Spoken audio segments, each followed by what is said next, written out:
사도행전 1장 6절부터 8절까지 우리 다 같이 읽겠습니다. 그들이 모였을 때에 예수께 여쭈어 이르되 주께서 이스라엘 나라를 회복하심이 이때니까 하니 이르시되 때와 시기는 아버지께서 자기의 권한에 두셨으니 너희가 알 바 아니요 오직 성령이 너희에게 임하시면 너희가 권능을 받고 예루살렘과 온 유대와 사마리아와 땅끝까지 이르러 내 증인이 되리라 하시니라. 아멘. 1856년에 영국에서 출생을 하고 14세 때 미국으로 건너간 존 해로는 어려서부터 영특했다고 합니다. 그리고 사람들에게 인정받고 사랑받는 아이였다고 해요.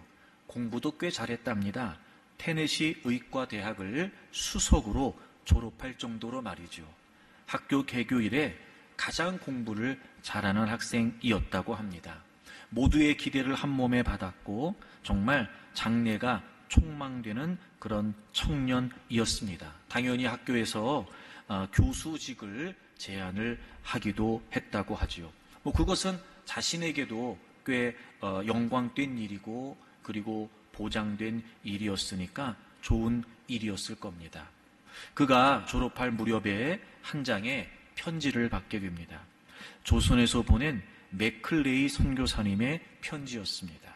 선교사가 없는 조선이라는 나라에 지금 선교사로는 들어갈 수 없지만 의사의 신분으로는 갈 수 있다는 내용이었습니다. 당시 조선은 고종 황제가 외국인을 출입할 수 없도록 막았다고 그래요. 그런데 엘리트를 교육시킬 의사와 영어 선생님 3명을 입국하도록 허가한 상태라고 했답니다.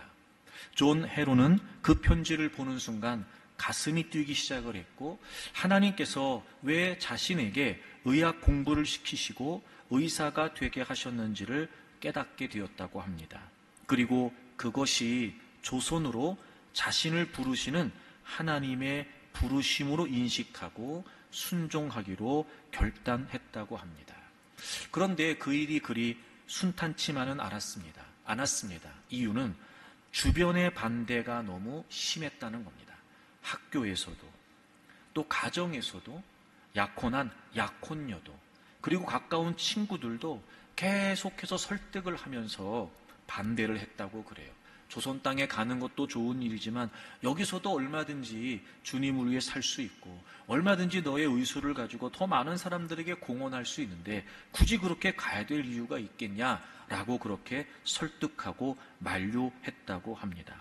하지만 그의 마음속의 감동은 식어지지 않았고 오히려 그는 조선 땅에 하나님의 나라가 임하게 해달라고 기도하며 준비했다고 합니다. 그리고 마침내 미국 북장로교회 최초로 조선 선교사로 임명을 받고 파송이 되었다고 합니다. 그리고 1885년 6월 존 해로는 조선에 입국을 하고 제중원, 여러분 잘 아시죠? 우리나라 최초 서양식 병원 제중원에서 사역을 시작을 하고 1887년에 알렌 선교사님의 뒤를 이어서 제중원의 원장직을 맡아 의료 선교를 시작하게 됩니다. 그리고 한글 선격 번역하는 일에도 꽤 많은 공헌을 세웠다고 합니다. 그렇게 한국에 온 지 5년째 되는 1890년 여름에 우리 조선 땅에 전염병이 굉장히 많이 창궐을 했고 수많은 사람들이 생명을 잃었다고 합니다. 그 폭염에 먼 거리를 오가며 환자들을 치료하는 일에 너무 열심을 낸 나머지 더위와 과로에 지쳐서 이 존 해론 선교사님도 전염성 이질에 감염이 됐다고 그래요. 3주간의 투병 생활을 거친 끝에 너무도 안타깝게도 사망을 하셨습니다. 그때 존 해론 선교사의 나이는 34세였다고 합니다. 그리고 이분은 양화진 외국인 선교사 묘원에 최초로 안장이 되는 선교사님이 되셨다고 그래요. 그분의 묘비에 이렇게 적혀 있다고 합니다. 하나님의 아들이 나를 사랑하시고 나를 위하여 자신을 주셨다. 어찌 보면 젊은 나이에 안타까운 죽음이라고 말할 수 있을 겁니다.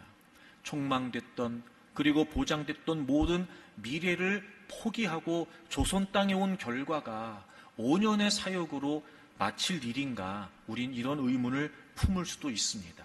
하지만 저는 그렇게 생각하지 않습니다. 그분은 조선 땅에 하나님의 나라가 임하는 꿈을 꾸었습니다. 그리고 그분을 통해 그 꿈이 현실이 되었지요. 비록 누군가는 그의 인생에 관해 이렇다 저렇다 말할 수 있을지 모르지만 그가 꾸었던 꿈, 조선 땅에 하나님 나라가 임하게 해주십시오 라고 하는 그 꿈은 이루어진 것입니다. 사랑하는 여러분, 여러분의 꿈은 무엇입니까? 여러분은 어떤 꿈을 꾸고 계십니까? 여러분은 여러분의 인생을 통해 어떤 꿈을 이루기를 원하십니까? 예수님의 부름을 받고 예수님을 따르던 제자들에게도 꿈이 있었습니다. 그것은 지금 자신들이 로마의 지배를 받고 있는 상황에 자신의 민족이 그것으로부터 해방되는 꿈이었습니다. 로마 제국의 지배를 받으면서 어려움과 고통 속의 시간을 보내고 있던 그 이스라엘 백성들에게 현실적으로 그보다 더 절실한 꿈은 없었을 것입니다. 그래서 이들은 모두 한결같이 예수님에게 정치적인 회복을 꿈꾸게 됩니다. 저분이라면 저렇게 능력을 행하시고 저렇게 기적을 행하시고 저렇게 하늘의 메시지를 전달하시는 분이라면 분명히 우리 민족을 로마의 압제로부터 해방시켜 주실 것이다. 바로 그것이 그들이 꿈꾸는 바였습니다. 실제로 여러분, 예수님의 제자들 중에는 소위 독립운동원이라고 불렸던 사람들이 여럿 있었습니다. 그래서 그들은 예수님을 통해서 민족의 해방을 꿈꾸고 있었습니다. 그것뿐만이 아니었습니다. 마태복음과 마가복음의 내용을 보게 되면 그들은 개인적인 야망도 꿈꾸게 되지요. 주님의 나라가 이루어지게 되면, 즉 주님이 왕이 되시면 우리를 좌편에 우편에 앉혀 주십시오. 그리고 심지어 그 일에 그들의 어머니까지 동원이 되어서 우리 아들에게 그런 자리를 좀 주십시오라고 부탁을 하는 내용이 등장을 하지요. 그들은 예수님을 통해서 자신들의 민족이 해방되는 꿈뿐만 아니라 개인적인 야망을 이루고 싶은 꿈도 꾸고 있었습니다. 그들은 예수님을 통해서 자신들의 꿈을 이루려고 했습니다. 그런데 그렇게 자신들이 기대했던 메시아 예수 그리스도가 어느 날 너무나 허망하게 십자가에서 죽으신 것입니다. 그들이 보기에 더 이상 예수님은 메시아가 아니었던 겁니다. 그리고 이제 그들은 한 자리 차지할 가능성도 사라지게 된 것입니다. 그들은 너무 허탈했습니다. 이제 모든 것은 끝났다고 생각했습니다. 그리고 그들은 곳곳으로 흩어지게 됩니다. 근데 3일째 되는 날 희한한 소식을 그들이 듣게 됩니다. 예수님이 다시 살아나셨다는 거였습니다. 그리고 그들은 정말 실제로 부활하신 예수님을 만나기 시작합니다. 그리고 흩어졌던 그들이 모이게 되지요. 예수님의 죽음이 제자들에게 있어서 꿈의 죽음이었다면 예수님의 부활은 그들에게 있어서 꿈의 부활이었습니다. 그리고 그들이 모여 있을 때 예수님에게 그들이 한 가지를 묻습니다. 오늘 본문 6절입니다. 그들이 모였을 때에 예수님께 여쭈어 이르되 주님께서 이스라엘 나라를 회복하심이 이때니까. 그들이 모여서 예수님께 묻습니다. 예수님, 이스라엘 나라를 회복하심이 이때입니까? 여전히 그들이 기대하고 있었던 민족적인 나라, 여전히 그들이 기대하고 있었던 정치적인 기대, 그것이 이때입니까? 드디어 지금이 그때입니까? 예수님이 죽으셨을 때는 다 허무했습니다. 그들의 꿈이 부질없었습니다. 나라가 회복되는 것도, 그리고 자신들의 야망을 이루는 꿈도 다 물거품이라고 생각했습니다. 그런데 이제 예수님이 부활하신 겁니다. 이 정도라면 드디어 이제 우리의 꿈을 이룰 때가 됐구나. 예수님, 이스라엘을, 우리나라를 회복하시는 것이 이때입니까? 그럼 우리가 이제 예수님 한쪽 편에, 한쪽 자리에 우리가 이제 앉을 수 있게 된 것입니까? 이제 죽음을 물리치고 일어나셔서 그 놀라운 권능과 능력으로 우리를 로마로부터 해방해 주시고 우리가 이제 주님의 좌우편에 앉게 될 수 있는 겁니까? 지금이 그때입니까? 여전히 그들은 자신들의 꿈을 이루기 위해 예수님께 묻습니다. 사랑하는 여러분, 그들의 꿈은 어떻게 되었을까요? 과연 그들의 꿈은 이루어지는 걸까요? 그에 비해 그들을 부르시고 그들과 함께 하셨던 예수님에게도 꿈이 한 가지 있으셨습니다. 예수님은 오직 이 한 가지 꿈 때문에 이 땅에 오셨고 오직 이 한 가지 꿈을 위해 이 땅에서 사셨습니다. 우리 성경을 좀 찾아볼까요? 마가복음 1장입니다. 마가복음 1장 14절, 요한이 잡힌 후 예수께서 갈릴리에 오셔서 하나님의 복음을 전파하여 이르시되 때가 찼고 하나님의 나라가 가까이 왔으니 회개하고 복음을 믿으라 하시더라. 아멘.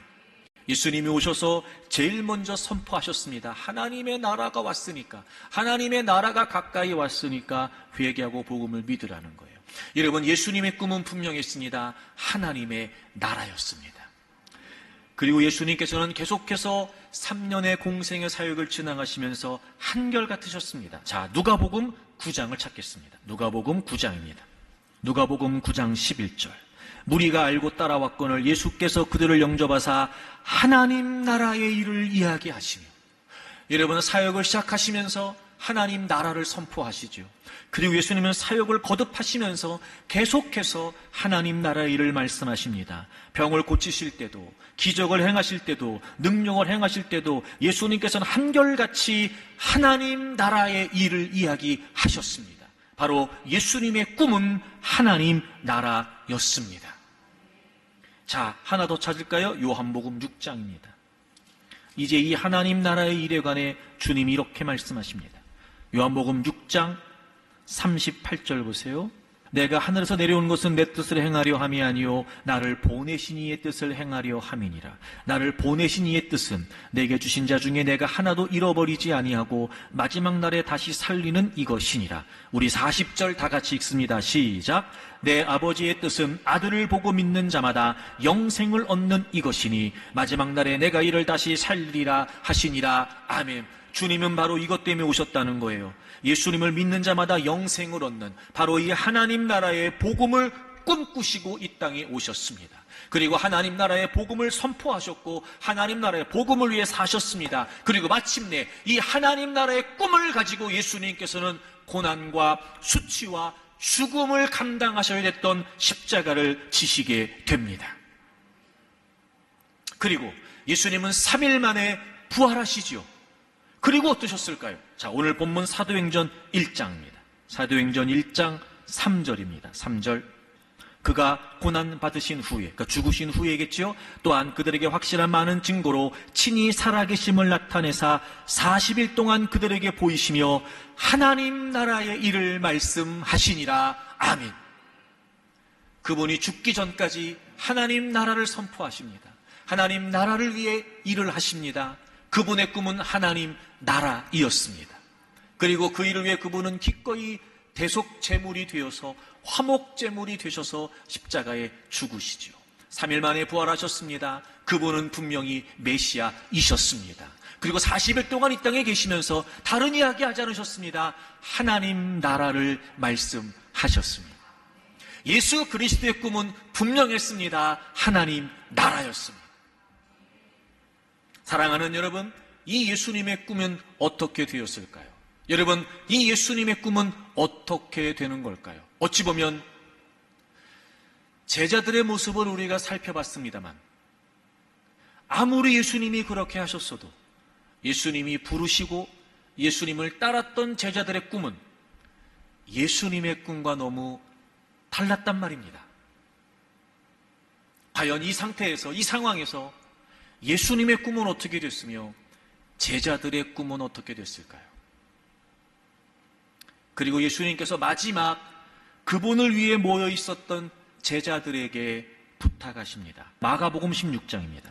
마가복음 16장 15절 우리 같이 읽겠습니다. 시작. 또 이르시되 너희는 온천에 다니며 만민에게 복음을 전파하라. 아멘. 예수님께서 만민에게 복음을 전파하라고 예수님의 제자들에게 말씀해 주십니다. 늘 예수님은 하나님 나라에 관해 말씀하셨습니다. 하나님 나라 복음에 관해 말씀하셨습니다. 제자들은 그게 뭔지 모르는 것 같습니다. 여전히도 주님의 꿈과는 다른 꿈을 꾸고 있는 것 같습니다. 하지만 주님은 마지막까지 그들에게 부탁하십니다. 분명합니다. 예수님이 꾸고 계셨던 하나님의 나라와 제자들이 꾸고 있었던 그 나라는 분명히 달랐습니다.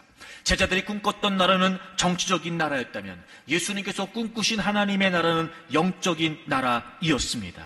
제자들이 꿈꾸고 있었던 나라는 한 민족을 위한 꿈이었다면 예수님께서 꾸고 계셨던 하나님 나라는 모든 민족을 위한 꿈이었던 것입니다. 제자들이 꿈꿨던 그 나라는 일부 지역에 해당되는 나라였을지 모르지만 예수님께서 꿈꾸셨던 하나님 나라는 전 우주적인 나라였습니다. 그들이 꿈꿨던 나라는 순간적인 일시적인 나라일 수 있으나 예수님께서 꿈꾸셨던 하나님의 나라는 영원한 나라였습니다. 너무나 차이가 컸습니다. 그런데 놀라운 일이 벌어지죠. 예수님께서 죽으시고 부활하신 후에 그들에게 마지막 부탁하십니다. 땅끝까지 이 하나님 나라의 복음을 증거하라는 겁니다. 이야, 그리고 여러분, 제자들에게 변화가 일어나기 시작합니다. 특별히 사도행전 2장에서 베드로는 오순절 성령님이 임하시고 그 광경을 깜짝 놀라는 모습으로 보며 모여들고 있었던 유대인들을 향해서 하나님 나라의 복음을 담대하게 선언합니다. 그들이 너무나 잘 알고 있었던 구약의 말씀을 인용하면서 그리고 서서히 하나님 나라의 복음에 관해 이야기합니다.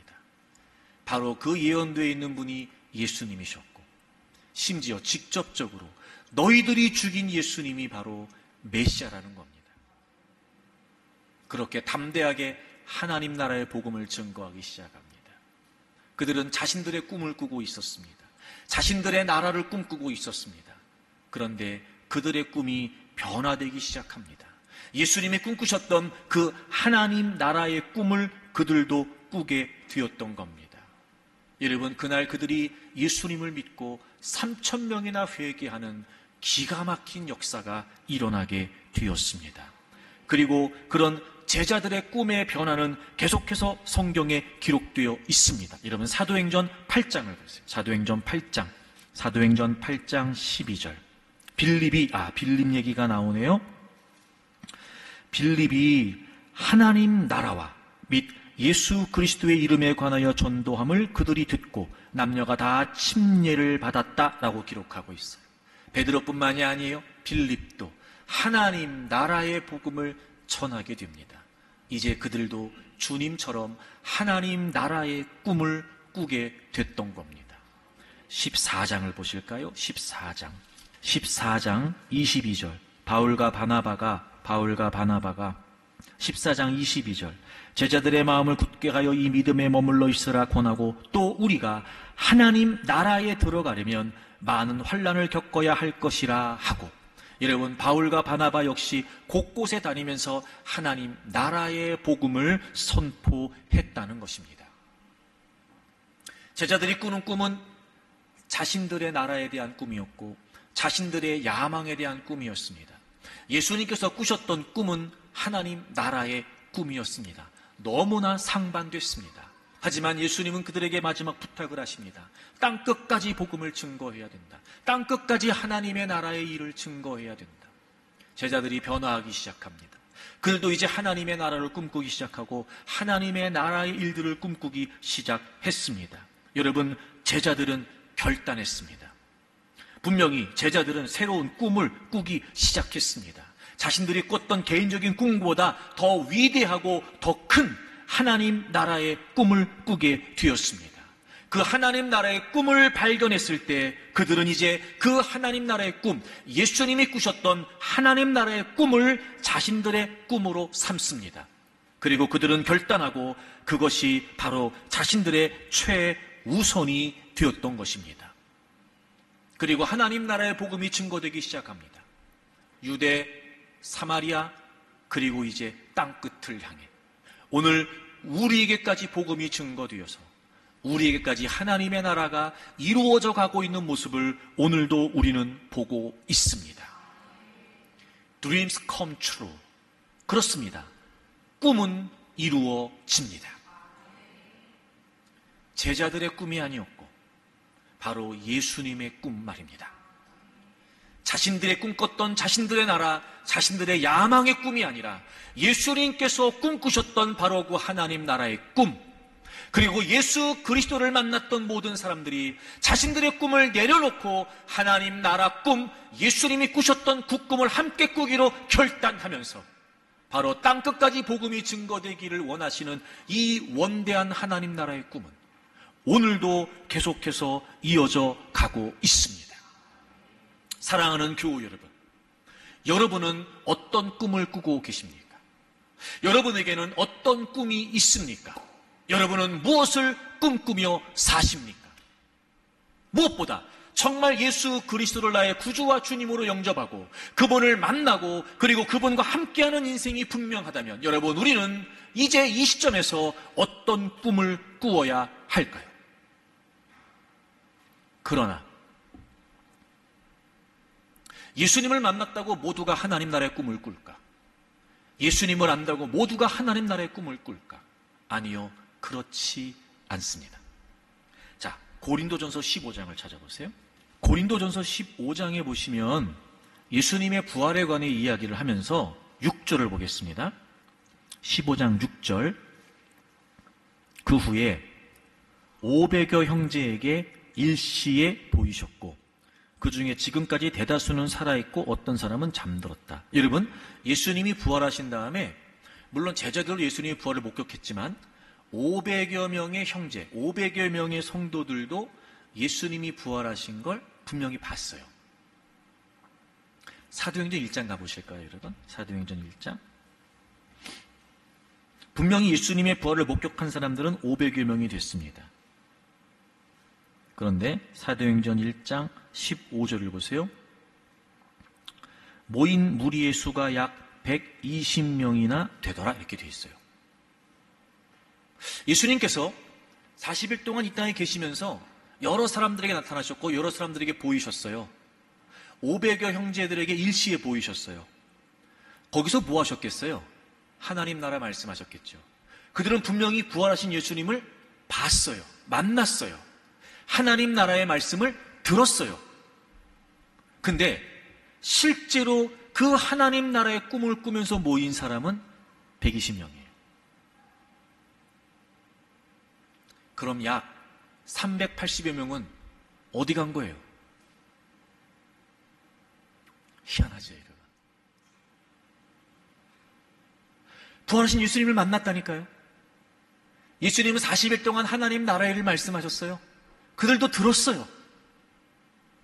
그런데 여러분, 오늘 120명만 모여서 주님이 꾸셨던 그 꿈을 꾸기 위해 기도하고 약속을 기다리고 120명.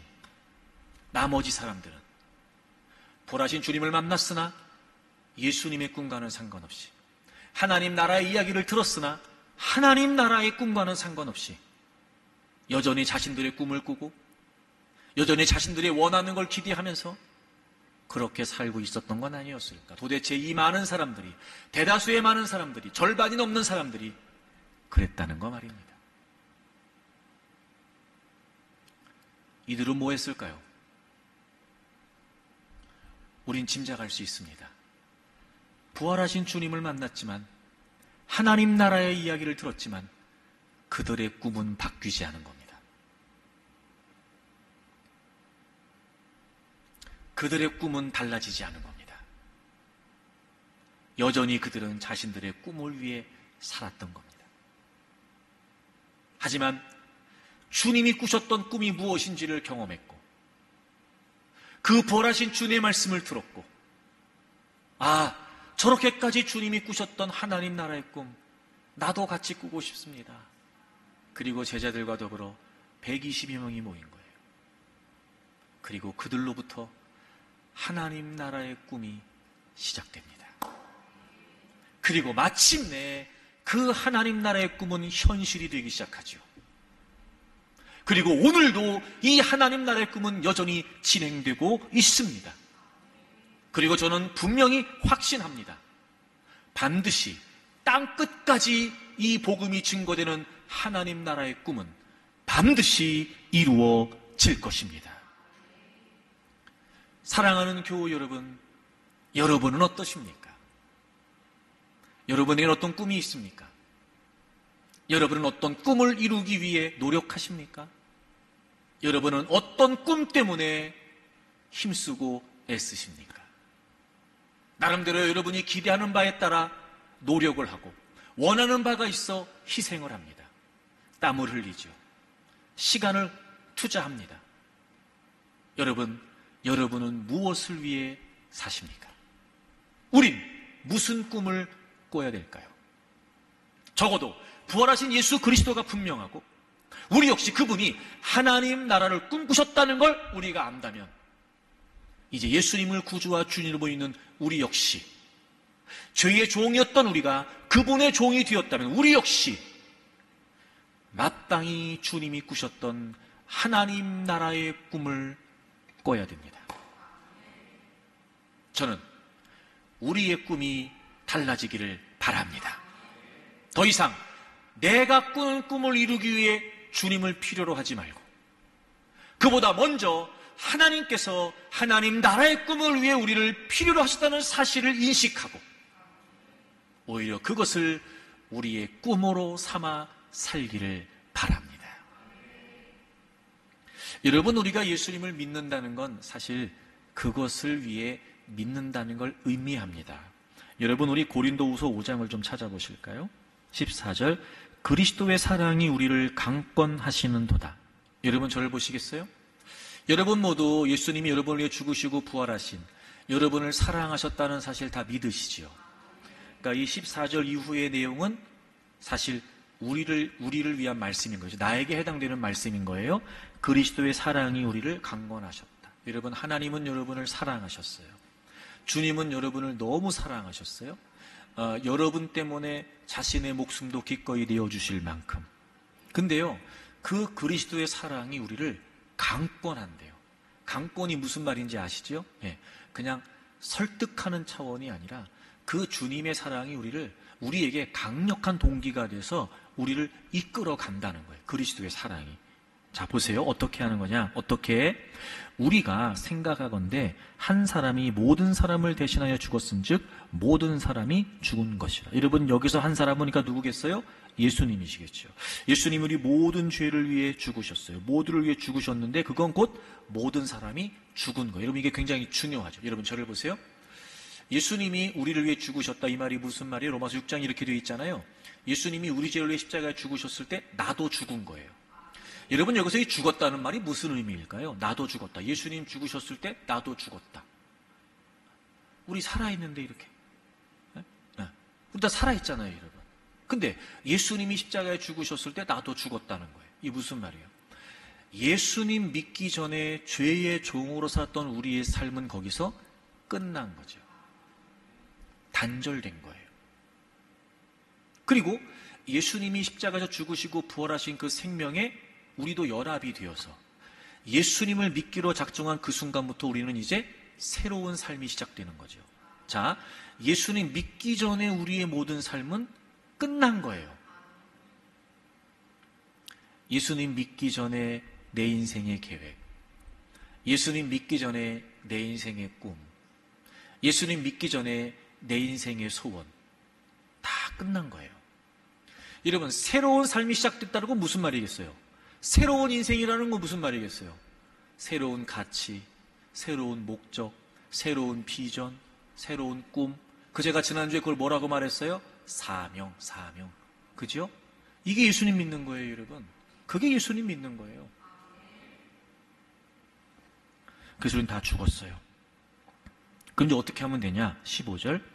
그가 모든 사람을 대신하여 죽으심은 살아있는 자들로 하여금 다시는 그들 자신을 위하여 살지 않고, 다시는 그들 자신을 위하여 살지 않고, 오직 그들을 대신하여 죽었다가 다시 살아나신 이를 위하여 살게 하려 함이라. 여러분, 예수님을 믿는 순간 우리가 살아왔던 모든 인생은 거기서 끝났어요. 그리고 예수님을 믿는 그 순간부터 우리는 새로운 인생이 시작됐어요. 그걸 한마디로 표현하면 뭐예요? 다시는 나를 위해 살지 않고 오직 주님을 위해 사는 거예요. 이게 새로운 인생이에요. 이게 믿음의 인생이에요. 이게 신앙의 삶이에요. 명확합니다. 우리를 강권하시는 그 주님의 사랑 때문에 우리는 그렇게 살지 않을 수 없게 된다는 거예요.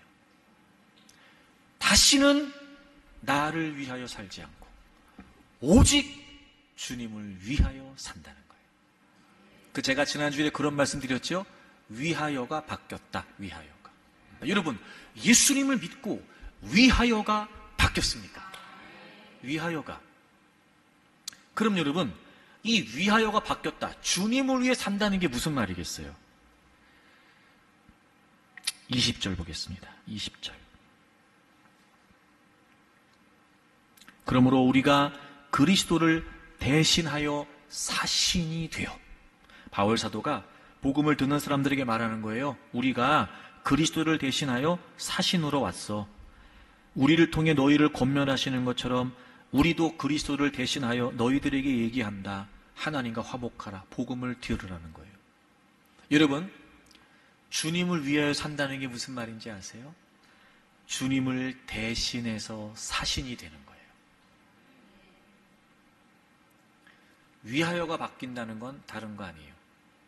내가 이 땅에 존재하는데 주님을 대신해서 사신, 여러분 사신이 뭔지 아시죠? 좀 더 우리 이해하기 쉽게 대사. 왜 우리 대한민국에서도 미국의 대사 파견하고 또 여러분 뭐 어디 대사 다른 나라의 대사를 파견하잖아요. 우리나라의 권위를 가지고 대신해서 그 사람을 보내는 거잖아요. 그죠, 여러분? 그리스도를 위해 산다는 말이 무슨 말이에요? 그리스도를 대신하여 우리가 이 땅에서 사신이 된다는 거예요. 그럼 그리스도를 대신한다는 게 무슨 말이겠어요? 그럼 주님이 우리에게 뭘 대신하라고 말씀하시는 거겠어요? 18절 보세요. 모든 것이 하나님께로서 났으며 그가 그리스도로 말미암아 우리를 자기와 화목하게 하시고 또 우리에게 화목하게 하는 직분을 주셨어요. 여러분, 나라에서 여러분 대사들을 파송할 때마다 그들에게 맡겨진 임무가 있잖아요. 여러분, 예수님 믿는 우리 모두에게 직분을 주셨는데 그게 무슨 직분이에요?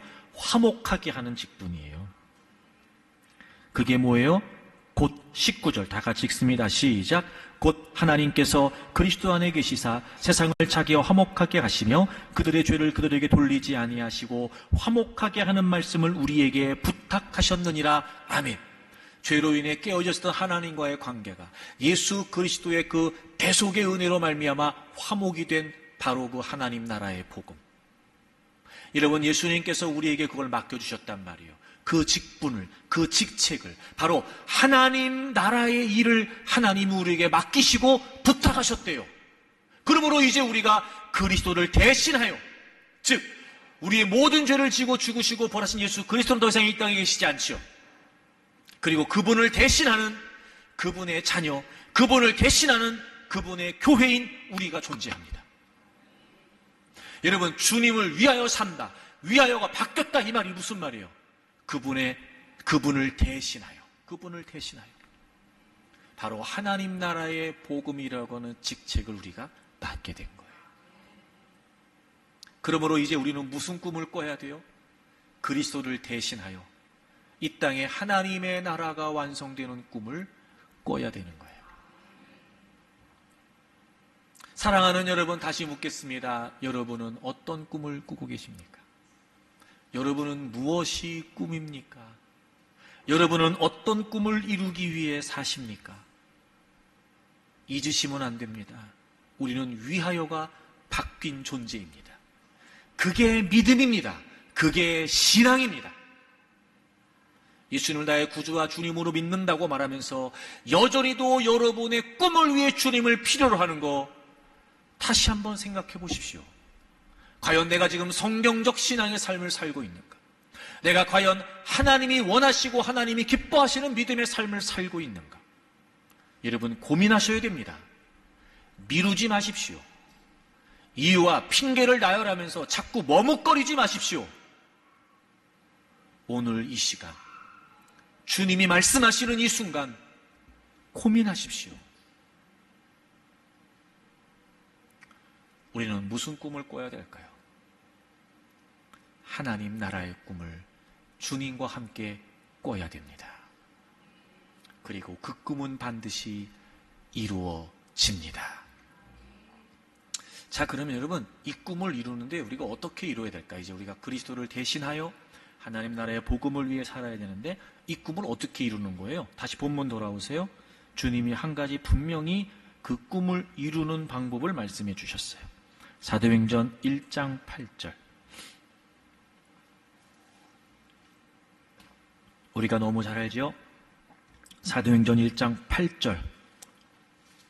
너무 잘 알지만 중요하니까 다 같이 읽습니다. 시작. 오직 성령이 너희에게 임하시면 너희가 권능을 받고 예루살렘과 온 유대와 사마리아와 땅끝까지 이르러 내 증인이 되리라 하시니라. 아멘. 주님이 그 하나님 나라의 꿈을 어떻게 이루실지에 관해 우리에게 분명히 말씀해 주셨어요. 근데 앞부분에 오직 성령이 너희에게 임하시면 너희가 권능을 받고, 이건 이미도 주님이 약속해 주신 바이고 이미도 주님께서 이루어 주신 바이지요. 여러분, 예수님 여러분의 구주와 주님으로 믿으시지요.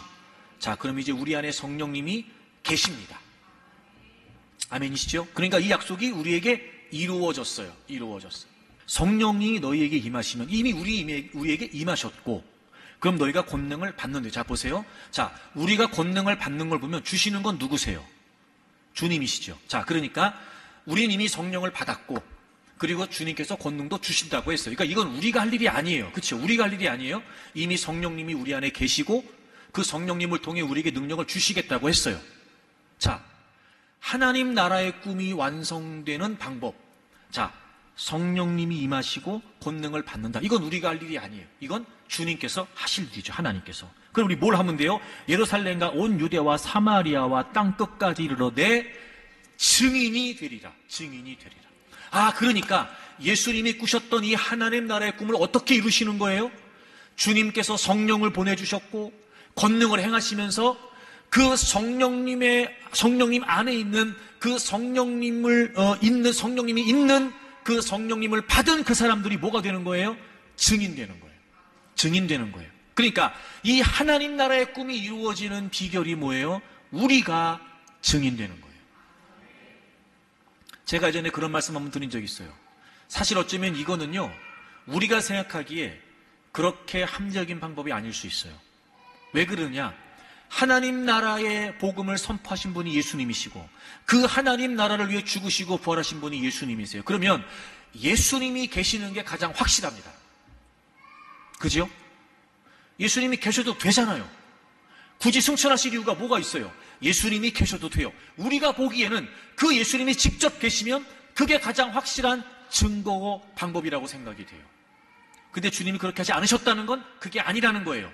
그리고 적어도 주님께서 우리에게 증인 들어가시는 걸 보면 이 주님의 방법이 분명히 이루어지는 거예요. 근데 우리가 증인될 마음이 없으니까 우린 자꾸 주님에게도 증거만 달라는 거예요. 여러분 보세요. 어떤 증거를 가지고 역사가 일어나는 게 아니에요. 우리가 증인되면 역사는 일어나요. 희한한 건 그러다 보니 잘 들어보세요. 자, 그러다 보니 세상 사람들도 주님을 믿는 우리가 너무 많은데 우리 말을 듣는 게 아니고 증거를 보여달라는 거예요. 그런 거 보면 주님 말씀이 맞아요. 우리가 증인되잖아요. 그러면 하나님 나라의 복음은 전파됩니다. 증인. 자, 그러면 여러분, 우리가 증인된다는 게 무슨 말이겠어요? 증인된다는 거. 사도행전 16장에 보면 바울과 실라가 빌립보에 가서 복음을 전해요. 그러다가 귀신 들린 여종을 고쳐주면서 그것이 발각되고 관리들에게 끌려가서 그 복음을 전했다는 이유 때문에 매를 맞고 옥에 갇힙니다. 자, 사도행전 16장을 찾으세요. 그들이 여기서 뭘 했냐면 25절. 한밤중에 바울과 실라가 기도하고 하나님을 찬송하며, 그들이 옥에 갇혔는데요. 뭐 했어요? 기도하고 찬송했는데요. 그 뒤를 보세요. 죄수들이 뭐 했대요? 들었어요. 죄수들이 들었어요. 기도하고 찬송하는 걸 죄수들이 들었어요. 그 다음에 26절.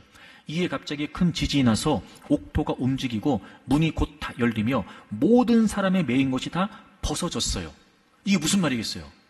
거기 있는 모든 죄수들이 그 사실을 다 봤어요. 보세요. 자, 바울과 실라가 감옥에 갇혔어요. 복음을 전한다는 것 때문에 감옥에 갇혔어요. 우리 같으면 하나님 너무한다 그러고 하나님 원망하고, 내가 다른 거 한 것도 아니고 전도했는데 내가 매를 두들겨 맞고 내가 감을 갇히고 하나님 이럴 수 있냐고 우리 막 원망하고 불평을 쏟아냈을지도 몰라요. 근데 바울과 실라는 안 그랬어요. 그곳에서도 뭐 했어요? 찬양하고 기도하고 막 그렇게 했어요. 근데 놀라운 건 거기에 있는 죄수들이 다 어떻게 했어요? 들었어요. 그걸 다 들었어요. 그리고 땅이 움직이기 시작하더니 문이 다 열리고 모든 사람들에게 또 매여있던 책고가 다 풀렸어요. 여러분, 바울과 실라만 풀린 게 아니에요. 거기 있는 모든 죄수들이 다 풀렸어요. 그걸 실제로 그들이 지금 본 거지요. 여러분, 그 광경을 듣고 보면서 여기 있었던 죄수들이 뭘 느꼈을까요? 바울과 실라가 믿는 예수님, 그들은 그분에 관해 경험했을 거예요. 다시 말해, 지금 바울과 실라는 복음을 전한다는 이유 때문에 매맞고 옥에 갇혀 있지만 그곳에서 하나님을 찬양하고 오히려 하나님께 기도하면서 거기 있는 많은 죄수들에게 예수님을 믿는 믿음이 무엇인지에 대한 분명한 증거가 됐어요. 증거. 여러분, 우리가 증인된다는 게 무슨 말이야? 첫 번째, 우리가 증거가 되는 거예요. 증거가. 예수님을 믿는 게 뭐냐? 우리가 믿는 주님이 살아계시냐? 그럼 살아계신다는 증거가 뭐냐? 여러분, 얼마나 그들에게 있어 예수님이 확실했으면 그 예수님을 전하다가 매맞고 붙잡혀 왔는데도 그것 때문에 낙심하거나 원망하거나 좌절하는 것이 아니라 오히려 그분을 찬양하고 그분께 기도했다니까요. 말도 안 되지요. 있을 수 없는 일이에요. 아마 거기에 있는 죄수들도 이해가 안 됐을 거예요. 그런데 찬양 소리가, 기도 소리가 들리기 시작하는 거예요. 원망하고 불평하는 소리가 아니라, 아니 어떻게 저럴 수가 있어? 아니 자기들이 믿는 신 때문에 저렇게 매맞고 저렇게 잡혀왔는데 어떻게 또 그 신한테 기도를 하고 어떻게 그 신한테 찬양을 할 수 있어? 들었어요. 좀 지나니까 땅이 진동하기 시작합니다. 흔들리기 시작합니다. 희한한 건 옥문이 열립니다. 매인 게 다 풀어집니다. 이야, 저들이 믿는 주님은 정말 살아있는 게 맞구나. 바울과 실라의 그 삶의 모습이 증거가 됐단 말이에요. 증거.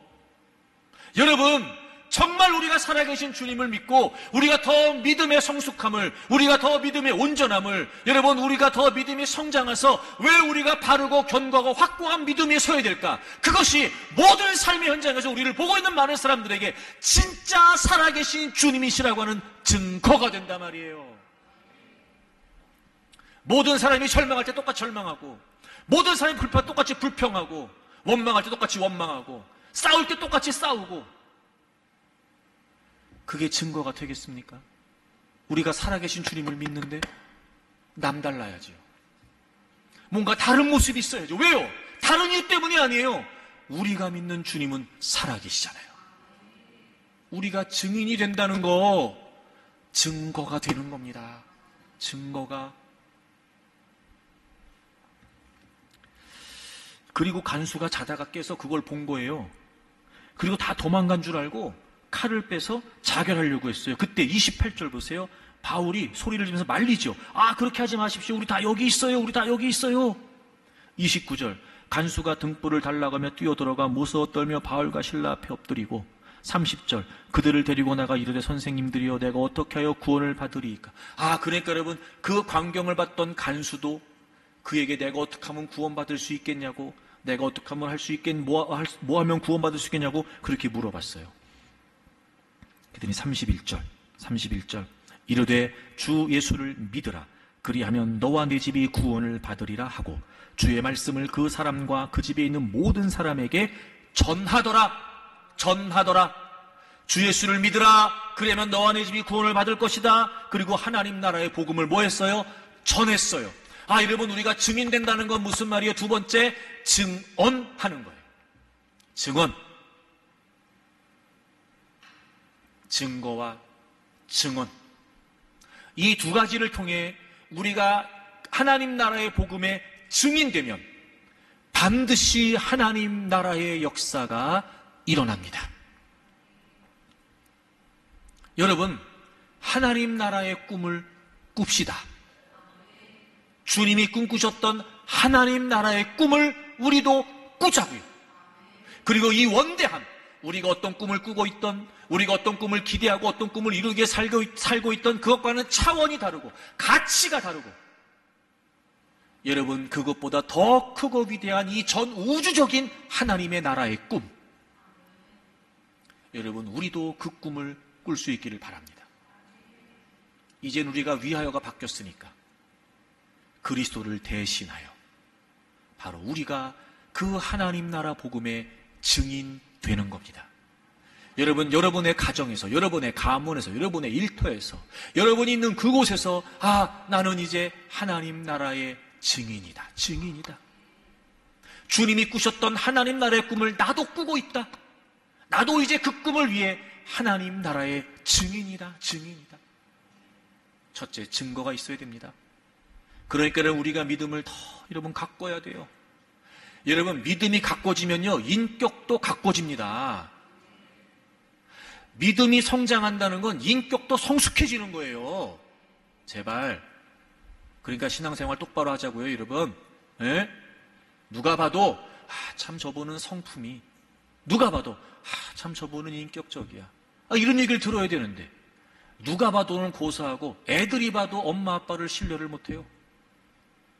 기분 따라, 감정 따라 말도 내뱉고. 여러분, 신앙생활, 예수님 믿는 사람들은요, 그러면 안 됩니다. 예? 어디 있든지 간에 벌써 여러분 딱 봐도 사람이 온화하고 따뜻하고 겸손하고 배려하고 이해심 있고, 예? 참 저분은 참 어쩌면 저렇게 사람이 저렇게 멋져. 참 매너 있네. 참 예의도 바르고. 알고 봤더니 예수님 믿는 사람이었어요. 그럼 그렇지. 이래야 되는데. 증거. 증거. 여러분이 신앙생활 잘하자고요. 왜 우리가 그렇게 해야 되냐? 우리가 증거가 돼야 되니까. 두 번째, 증언. 증언. 오늘 책 한 권씩 다 나눠드렸죠? 그 책을 잘 보세요. 잘 보시고 거기 여러분 전도를 위해 여러분이 사용할 만한 팁들이 되게 많아요. 꿀팁들이. 말로 복음을 전하시라고요. 여러분, 안 믿는 가족들에게 복음을 전하라니까요. 복음을 전하세요. 복음을 전하세요. 듣든 안 듣든 복음을 전하라고 했잖아요. 그냥 야 교회 나와라 이렇게 얘기하지 말고 복음을 전하라고요. 복음을. 여러분, 예수님을 전하시라 말이에요. 예수님을. 증언 아셨죠? 그렇게 우리가 증인되면 하나님 나라의 꿈이 이루어집니다. 주님이 꾸셨던 하나님 나라의 꿈이 이루어져 가고 반드시 이루어질 것이 분명한 것처럼 우리도 불확실하고 불투명한 우리의 꿈에 매달리지 말고 이제 우리도 하나님 나라를 꿈꾸자고요. 여러분이 꾸는 하나님 나라의 꿈이 여러분을 통해 여러분의 가정에, 여러분의 가문에, 일터에, 여러분의 모든 관계 속에, 그리고 우리 교회 공동체를 통해 모든 민족과 열방을 향해 이 하나님 나라의 꿈이 우리를 통해 이루어져 가기를 바랍니다. 꿈은 이루어집니다. 그렇게 함께 하나님 나라의 꿈을 꿀 수 있는 저와 여러분들이 되기를 바랍니다.